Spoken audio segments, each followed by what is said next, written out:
Today you get to see me take on the Ruins of Alph. And note, there won't be any unknown catching today, despite the potential bonuses I could get, which are completely meaningless. Once I catch 3 different unknowns, there's a scientist that's going to give me an unknown dex, and if I fill the unknown dex fully, then I'm going to be able to print out unknowns on a Game Boy Color peripheral that I haven't even ever seen. Yay, how thrilling is it?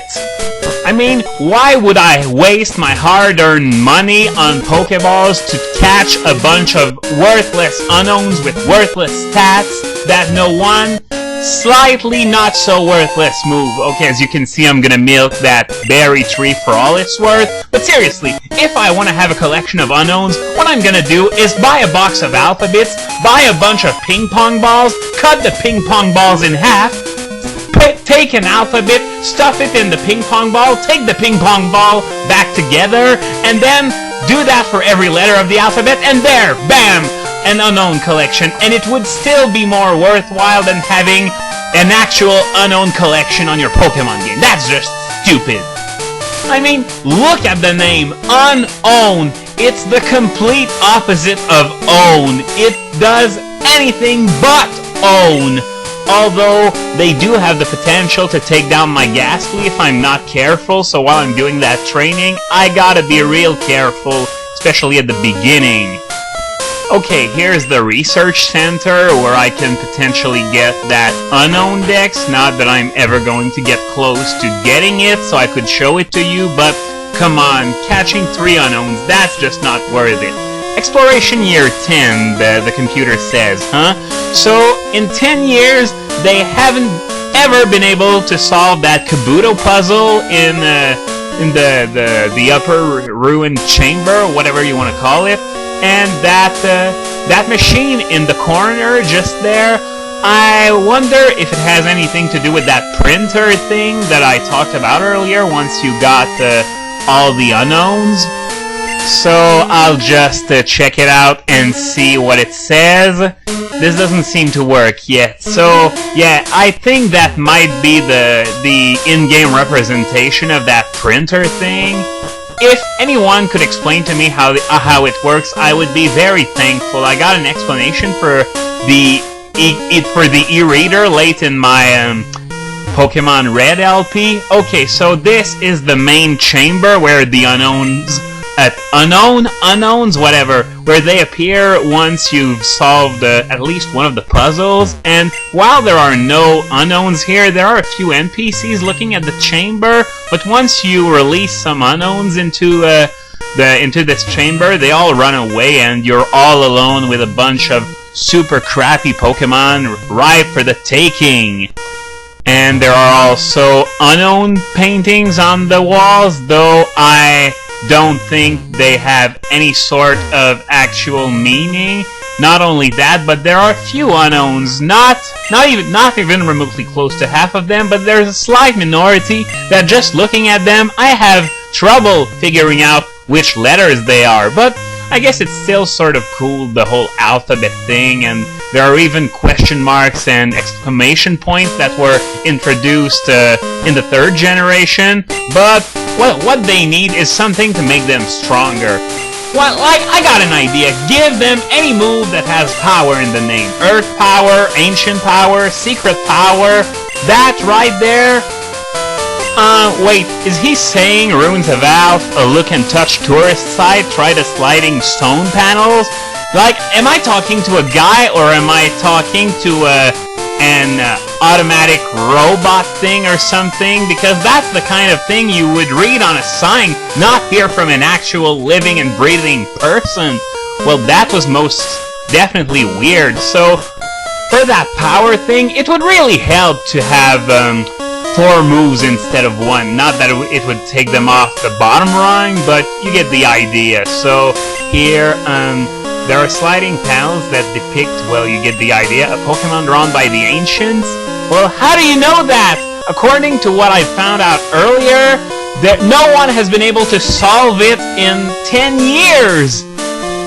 And even if I'm wrong and someone did solve it, that right there triggers releasing the Unown in the main chamber. So why are there no Unowns there? So that means no one must have been able to solve that puzzle, so why does she even know? Why does she even know it forms the picture of a Pokemon here, a Kabuto?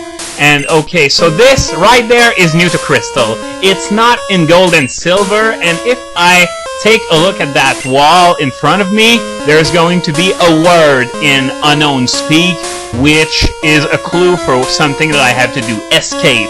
So remember that escape rope I picked up in the Bellsprout Tower and I said it would come in handy? Well, here is where it does come handy. So I'm going to use the escape rope, get back in the chamber, and kaboom! Here's a hole in the wall that has been formed by me using an escape rope. Somehow. Don't ask, it's magic. That's my philosophy regarding anything mystical in video games, except for the swarms of gnats in Diablo 2. Those are just freaking weird.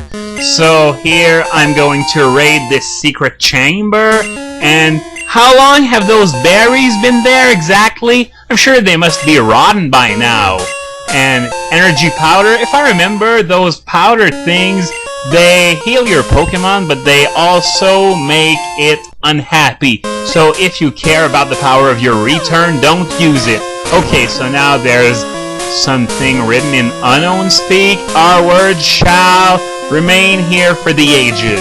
Now, I have no idea what that means. Maybe it's connected to the third movie, but I honestly have no idea because I have never even seen the third movie. Or it might mean something else entirely, but I imagine if any of you have seen the third movie and there's a connection once again, feel free to tell me! Anyway, now's the time to solve the first of 4 stone tablet puzzles. And here we've got a description of what a Kabuto is, just in case you don't know what it is by now. And here we go. First things first, I'm going to do the outline because, well, the outermost part is rather easy to do. Sorry, it's difficult to speak while doing this, even if it's a fairly easy one. I don't know what I'm gonna do for the other 3 since they're a bit harder. Maybe I will actually do them silently, but maybe not. I don't know. I'm gonna see when I get there. So this goes here. This is its eye. Are its eyes really that far away? I'm not sure. I might have to reverse them, though. The claws look okay. Yep. Didn't need to reverse those eyes, but it looks a bit stretched nonetheless. So I'm gonna fall down, and there's gonna be Unowns down there. So I'm going to switch to Ghastly as my lead in order to... Nope, you know what? I'm gonna keep Quilava there. I'm going to do the entirety of the strength training for Ghastly off-screen, just so I don't have to put up with the potential humiliation of an Unown beating one of my Pokemon. That would be the end of the world. That would ruin my credibility so hard! Besides, this video's dragging on, and licking an Unown to death isn't exactly going to make it go any faster, especially if I have to try multiple times to nail Hypnosis. Oh, come on! I was so close to the ladder, I could piss at it! Heck, even if I picked the girl, I could piss at it! And she's not even properly equipped to do that. I hate it so much when I'm so close to the exit, and BAM! Random battle right there. So as you probably noticed, and as I said earlier too, there's no one in there anymore, and this fat guy here was probably one of the fellows that were down there earlier on in this video. Yep, that's exactly what he's saying. And they got scared because of a bunch of weak-ass Unowns. What a bunch of pansy trainers. Oh well, join me next time. It's finally time for the first gym.